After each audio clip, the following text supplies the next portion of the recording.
Blood pressure அதிகமாக இருக்குது, அதுவும் இளம் வயதில் பிளட் ப்ரெஷர் நமக்கு வந்து அதிகமாக இருக்குன்னா ரொம்ப கவனமாக இருந்து அதற்கான சிகிச்சைகளை எடுக்கணும். ஸோ நம்ம வந்து என்னென்னா பிபி தானே பார்த்துக்கலாம், இந்த ஏஜில் என்ன பிபி, நம்ம தான் ஓடி ஆடி நல்லா ஒர்க் பண்ணிகிட்ருக்குறோமே, சரி பார்த்துக்கலாம் அப்படின்னு சொல்லிட்டு நம்ம விடும்போது கொஞ்ச நாள்லேயே அது வந்து சிறுநீரகங்களில் பாதிப்பு ஏற்படுத்துது, மூளை சம்பந்தப்பட்ட பிரச்சனைகளும் ஏற்படுத்துது. அப்போ அது பாதிப்பு வந்து நமக்கு அதிகமாக இருக்கிறத நம்ம பார்க்குறோம்.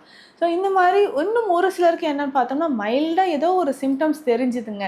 யூரின் போகும்போது எனக்கு நுரை வந்துச்சு, கால் வந்து வீக்கமாகவே இருந்தது, திடீர்னு ஸ்கின்ல வந்து அங்கங்கே அரிப்பு தடிப்புகள்லாம் தெரிஞ்சுது, டெஸ்ட் பண்ணி பார்த்தா யூரியா கிரியேட்டினின் இருக்குது. ஸோ இவர்களுக்கு வந்து பார்த்தோம்னா ரொம்ப கம்மியாக தான் இருக்கும். ஸோ யூரியாவோட லெவலாக இருக்கட்டும், கிரியேட்டினின், யூரிக் ஆசிட் லெவல் வந்து ரொம்ப கம்மியாக, அதாவது அதிகமாகலாம் இருக்காது, ஒரு 1.8 1.7 இந்த மாதிரி கிரியேட்டின் ரேஞ்ச் இருக்கும்போதே அவங்க வந்து டயக்னோஸ் பண்ணிட்டாங்கன்னா ரொம்ப ரொம்ப எளிமையாக, மிகவும் எளிமையாக இது சித்த மருத்துவத்தின் மூலம் குணப்படுத்திக்கலாம்.